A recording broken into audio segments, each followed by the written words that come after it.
So, I have reviewed more than 200 graduate school statements, and this one I'm about to read verbatim is one of the boldest I've ever seen.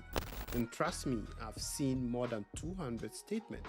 It was written entirely in a form of a letter, something most applicants would never dare to do. And in fact, when I first reviewed it, I was skeptical. I felt it was too bold. It was too unconventional. But that choice made it unique, it made it authentic and unforgettable. And yes, she got into Harvard and Johns Hopkins with this particular statement. So I'm going to read it to you exactly as it was written, and then I'll break down 5 reasons why I think this statement really worked so well. So I'm going to read. The heading of the personal statement reads, Personal Statement, a letter to Kwame Mensah. Dear Kwame Mensah, it's hard to believe. Nearly 2 years have passed since you left us, yet you remain a constant force in my life. As I apply to graduate school, I feel compelled to write this letter to you. A farewell I never had the chance to give, and a reflection on the path you unknowingly set me on. A path shaped by my commitment to public health, driven by a determination to prevent others from facing the struggles you endured. I first met you in the pediatric oncology ward in Ghana, where I was leading a volunteer group. Your scarred skin, a sign of a disease I did not yet understand, drew me to you. After speaking with your mother, I learned you had xeroderma pigmentosum, a rare condition that had caused your skin cancer. That day, I was introduced to the harsh realities faced by those with rare diseases in underserved communities like ours. Watching your family struggle with limited resources planted a seed of responsibility in me, a desire to prevent tragedies like yours through a career dedicated to public health.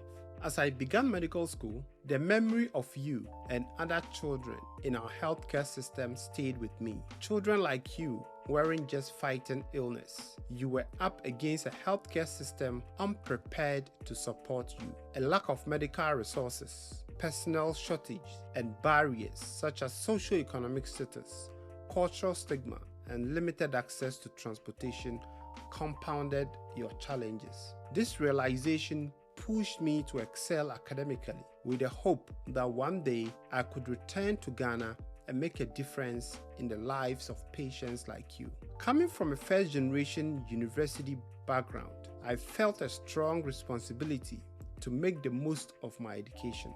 This led me to academic scholarships and awards, including being named one of the 2023 top 10 Taras Shevchenko National University students and receiving a recognition from the Pride of Africa Awards as the 2022 Outstanding Africa Student in Ukraine. But these honors, while meaningful, were not the end goal. Instead, they have been stepping stones in my larger mission to address the systemic inequities I witnessed during my time in Ghana. Over the years, I realized that rare diseases are both neglected in our country and overlooked globally. This gap in awareness hindered effective policymaking and diminished support for families like yours. Determined to raise awareness, I began writing opinion columns to spark conversations around rare diseases. I also quickly understood that creating lasting change required more than just medical knowledge. I needed to build skills in leadership, communication, and advocacy. That's why I participated in business competitions, learned the Ukrainian language, and took on leadership roles promoting African relations while advancing my medical studies. These experiences have broadened my understanding of public health and enabled me to analyze health challenges from multiple perspectives. It's heartbreaking to make this comparison, but in Ghana, access to healthcare for rare diseases is almost as rare as the disease themselves, nearly non-existent. It became clear to me that without strong systems in place, patients like you would continue to face unimaginable hardships. This realization, combined with the inspiration drawn from your story, led me to establish the Kwame Mensah Foundation, where I currently serve as Executive Director. The foundation is dedicated to raising awareness about rare diseases and improving access to care, particularly for underserved communities. We use social media platforms to educate our communities in Ghana in both local languages and English, addressing the widespread lack of knowledge about rare diseases among the public. A deeply unsettling realization came when I saw that even doctors were often unaware of rare diseases. At medical school, I witnessed firsthand how these conditions are overlooked in our education, despite their significant global prevalence and a substantial patient population affected. This motivated me to advocate more strongly for better training and resources. I organized the first Rare Disease Day at my university, collaborating with peers to host seminars and raise awareness among future healthcare professionals. Pushing further, I delivered a TED Talk in the Ukrainian language to expand the reach of my message and connect with global audience. These efforts are all part of my larger goal to ensure that rare diseases are no longer overlooked in a medical practice or policy. After reflecting on my experiences, and in order to ensure I am well equipped for the work that lies ahead, I've decided to pursue an MPH from Johns Hopkins Bloomberg School of Public Health with a concentration in social and behavioral sciences. This program will provide me with the skills and the knowledge to advance this work further. I am particularly excited about courses like Sociological Perspective on Health, which will help deepen my understanding of the social determinants of health that affect rare disease patients. Learning from faculty members like Dr. Lisa Cooper, whose research on health disparities and enhancing patient communication aligns with my work, will be invaluable, and I strive to create more equitable healthcare systems for underserved populations. Additionally, the insights I gain from projects like the Rich Life Project will inform my work in managing chronic disease among disadvantaged populations in Ghana. My long-term vision is to expand the Kwame Mensah Foundation's impact by working with local government and stakeholders to build regional support networks. I aspire to establish a national rare disease center in Ghana, which would serve as a hub for research, treatment, and advocacy across Africa. The expertise I will gain at Johns Hopkins will be instrumental in making this vision a reality. Maya Angelou once said, "I came as one, but I stand as 10,000. In applying to Johns Hopkins, I carry with me my own aspirations and the voice of millions of patients like you, Kwame, individuals left unseen and unheard by our healthcare system. My commitment to protecting health and saving lives in your honor remains unwavering, and I look forward to turning this commitment into lasting, tangible change." Rest in peace, Kwame. Your life continues to guide and inspire the work I do. Okay, so why did this statement succeed?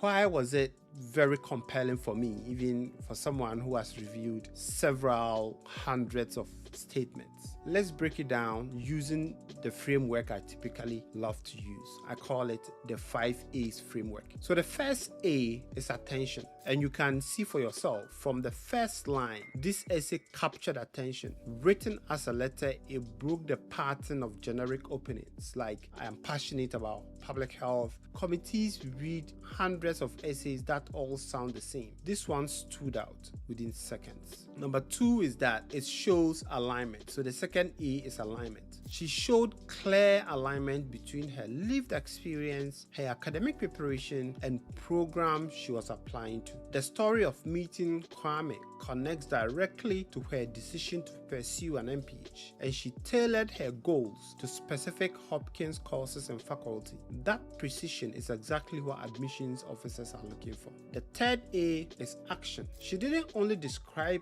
feelings, she showed action, founding a foundation, publishing articles, organizing Rare Disease Day, and delivering a TED Talk. Committees are looking for students who take initiatives and demonstrate impact beyond the classroom. The fourth A is authenticity. Every line felt personal, not performative. She didn't exaggerate or frame herself as a flawless hero. She acknowledged challenges like being first generation and showed how they help her growth. That honesty builds trust, something admission officers value highly. And the last A is aspiration.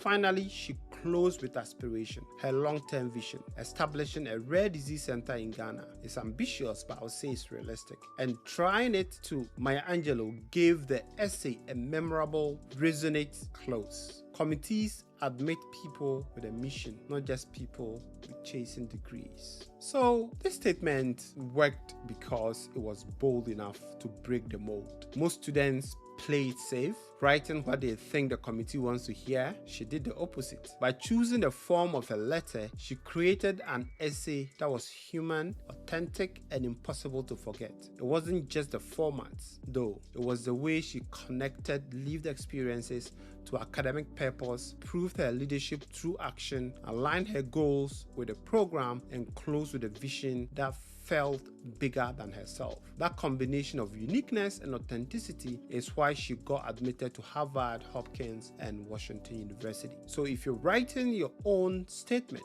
ask yourself, am I just repeating cliches, or am I telling a story that only I could tell? Anyway, subscribe for more breakdown of what actually works in graduate school application. And let me know in the comment section which of these 5 principles you need to strengthen most in your writing. And as I said, I've reviewed over 200 statements of purpose. And my idea or my hope is that depending on how you guys react to this, I may present another statement that, for example, got into Oxford or got into Cambridge. So I'm going to select the most compelling personal statements that I've reviewed over the years to share them with you and let you know how these statements get into top programs. Anyway, thank you for watching. See you in the next one.